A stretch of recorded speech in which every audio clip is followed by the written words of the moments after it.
Всем привет! С вами Раиса Зубарева. Вы на канале Движение за независимость Саха. Участника СВО Ивана Луцкого отодвинули, да, теперь он не будет баллотироваться в Государственную Думу. По этому поводу публика в телеграм-каналах разделилась на две части. Одна часть, конечно, поддерживает, у него есть свои поддержанты, да. Большая часть, конечно же, она очень злорадствовала по поводу Луцкана.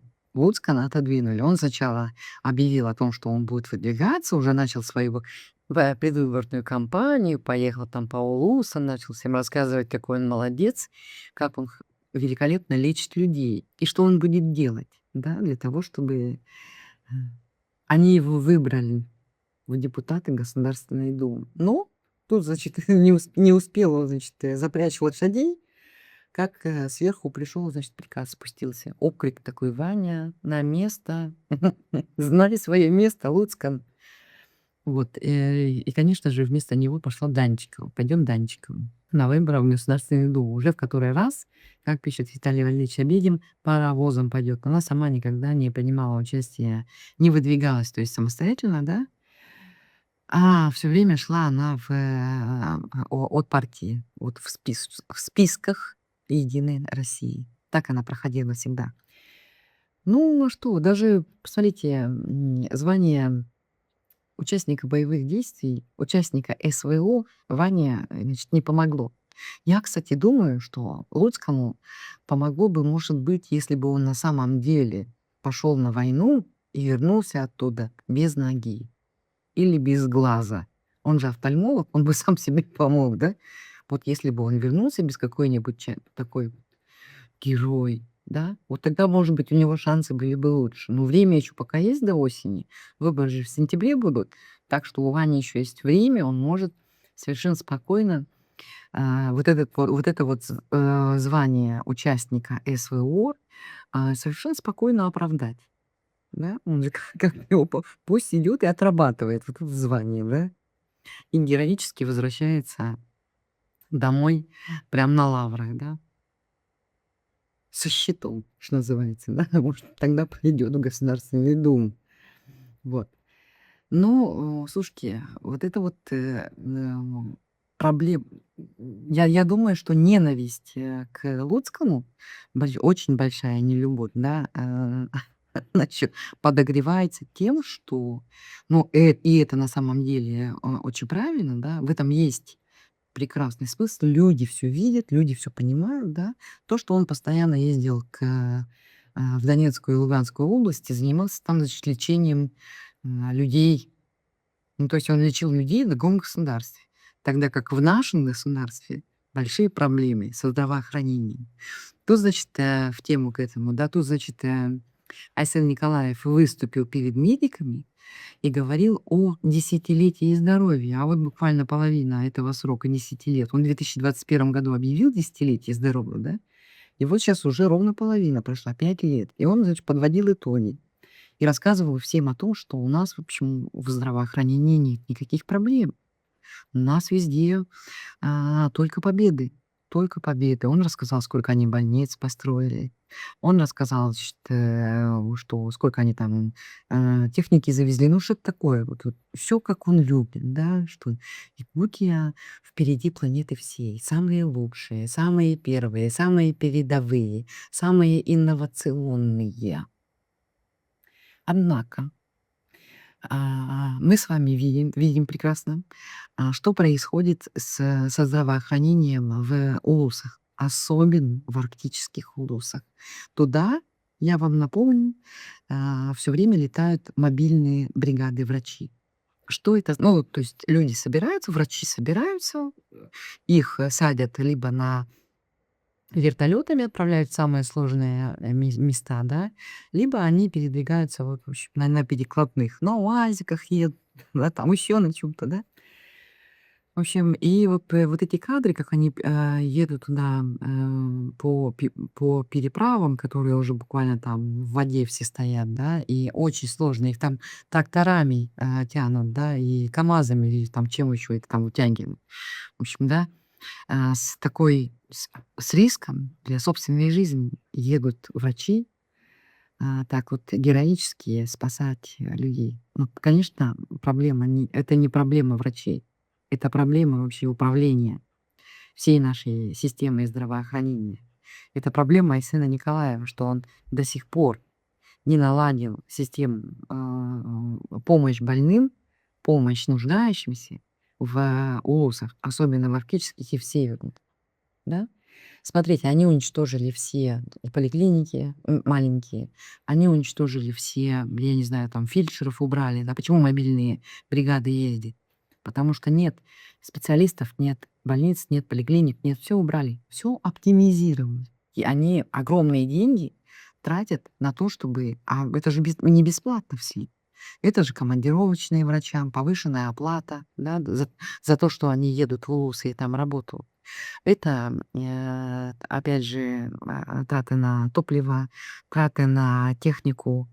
Ну, это вообще большие затраты. Вообще большие затраты. Между прочим, эти затраты не показаны ни в каких графах, ни в каких отчетах Министерства здравоохранения. Сколько стоит выезд одной мобильной бригады? Я вот, допустим, этих цифр не нашла. Если у кого-то есть, скиньте, пожалуйста, в комментариях, напишите. А это все скрывается. Вот они мобильные бригады отправляют на севера, да, в Лусы. Почему? Потому что легче скрыть расходы. Ну, они там затеряются вот в общей этой сумме расходов. Пусть даже в маленьких населенных пунктах не будет фельдшеров, да, сделайте в больших населенных пунктах поликлиники и постройте дороги из малых до центров улусов, да. Постройте дороги, чтобы люди могли в любой момент сесть на автомобиль и доехать. Вообще систему разработайте, да, и доездную, нормальную логистику.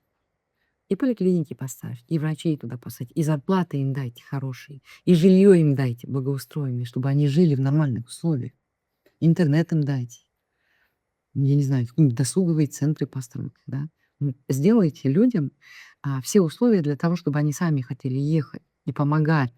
Понимаете, врач, он идет в эту профессию, человек идет в эту профессию не потому, что он там думает, что он будет зарабатывать большие деньги. Очень многие люди, практически, наверное, все, идут и по призыву, да, ну как бы вот это их миссия. Они себя ощущают, они должны помогать людям. Именно поэтому они идут в профессию и уходят из нее только потому, что там нет никаких условий. Нет никаких условий. Но наше правительство не может ничего этого сделать. У них просто мозгов не хватает. Выстроить нормально всю эту систему. Да, для того, чтобы люди не страдали. И для того, чтобы потом мобильные, значит, бригады героически, значит, жертвуя своим временем и буквально там здоровье, под угрозой своему здоровью и жизни ехали вот в эти улусы. На перекладных буквально, да. Нет, вот легче так сделать, понимаете? И потом вот читается красиво. Вот мы вылечили столько больных. Вот мы приняли столько больных. Да? Чем всю эту систему отладить, чтобы она работала как часы вообще? Нет, у них не хватает мозгов на то, чтобы это все сделать. А сейчас у них еще, помимо мозгов, у них сейчас еще и денег нет. Потому что экономика, кстати, в очень плачевном состоянии.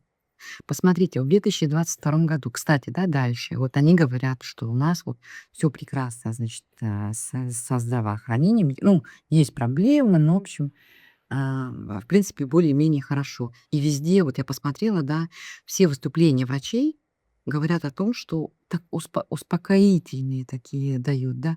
У нас все хорошо, у нас ситуация там эпидемиологическая нормальная, у нас ситуация с заболеваниями разными, инфекционными, особенно вот в последнее время. Говорят они: "Стабильная". Да, ну все, не беспокойтесь, не волнуйтесь, люди. Да, сидят такие они в камере на Якутии-24, выступают все время эти врачи. Но посмотрите, в 2022 году, в конце, это был октябрь или ноябрь, значит, выступил на совещании Министерства здравоохранения республиканского главный врач якутской фтизиатрии. Фтизиатры — это те, кто занимается легочными болезнями. И он рассказывал о ситуации с туберкулезом в республике 4 года назад. Главный фтизиатр Егор Прокопьев, значит, озвучил такую информацию. Это был конец ноября 2022 года. За 10 месяцев 2022 года в республике отмечается рост выявленных случаев заболевания туберкулезом среди всего населения в общем на 34%. Да? То есть повысилось на 34%. Среди детей до 14 лет на 76,5%. Представляете? И вот он пишет, что Министерство здравоохранения Российской Федерации, а также Всемирная организация здравоохранения прогнозирует повышение показателей заболеваемости в ближайшие несколько лет. То есть повысился показатель смертности от туберкулеза в Республике Саха. Он, кстати, да, констатировал, увеличилось число пациентов с туберкулезом в запущенной стадии. Первый год войны, санкции только-только ввели. Сейчас 5-й год войны уже идет. И мы видим, да, вот по комментариям в социальных сетях, как только заходит речь о, допустим, лекарствах, огромное количество комментариев, где люди пишут, лекарств нет. Много-много людей пишут, что нет лекарств. Люди месяцами не получают лечение, которое им положено бесплатно по системе ОМФ. Туберкулез — это же болезнь, которая во многом связана с качеством питания. Да? За 5 лет, за 4, больше, чуть 4 года прошедшие, да, ситуация с питанием не улучшилась в республике, она ухудшилась. Покупательская способность у людей упала. Цены растут, зарплаты нет. И вот они, и после всего этого, да, они рассказывают нам, что у нас ситуация с инфекционными заболеваниями стабильная, нормальная. То есть у нас нету так много заболевших, да, говорят они, выступают фтизиатры на телевидении. То есть у них все в порядке на бумагах, да? А на деле получается, что на самом деле не очень. Да даже логически можно подумать. Экономика ухудшилась, люди стали хуже питаться, понимаете? Откуда же у нас станет ситуация стабилизироваться? Вот именно поэтому они сейчас очень много над этим работают и вот проводят разные профилактические вот недели здоровья, да, приходите, ознакомьтесь, скрининг сделайте, да. Они все время вот это проводят для того, чтобы держать ситуацию на контроле. И никому же они ничего не скажут. Никому ничего, чтобы народ не беспокоить. А народу нужно просто открыть глаза, залезть в интернет и почитать. Вот, кстати, еще именно поэтому они запрещают интернет, да, чтобы люди не знали правды. Всей правды о том, что происходит в стране, всей правды о том, что происходит в том числе и с их здоровьем, и с медициной в Российской Федерации, в частности, в Республике Саха. Именно поэтому, понимаете? Нужно вот включайте VPN, читайте, открывайте глаза свои, смотрите, что происходит. Ситуация по ВИЧ. Опять же, в 2022 году последний раз была опубликована статистика, значит, по заболеваемости ВИЧ в Республике Саха. Смотрите, что они пишут. Это же вообще, смотрите, отвратительные данные. С 98 по 22 год, это сколько, 14 лет, да, в арктических районах выявлено 77 новых случаев ВИЧ-инфекции, из которых более половины, это 38, отмечено в период с 16 по 22 год. Сохраняется тенденция роста пораженности коренного населения ВИЧ-инфекцией, в том числе и на отдаленных территориях республики. Посмотрите, да, что они рассказывают. Особенно это касается неблагополучной эпидемиологической ситуации в регионе. Особенно это касается промышленных районов и крупных населенных пунктов Якутии. В ближайшем будущем планируется прирост больных ВИЧ-инфекцией в республике. Эпидемиологическая ситуация усугубляется неравномерным распространением заболевания с экстремально природно-климатическими условиями и недостаточно развитым транспортной инфраструктурой.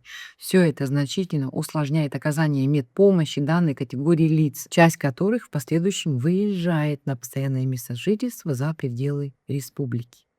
Представляете, что вот они говорят, да?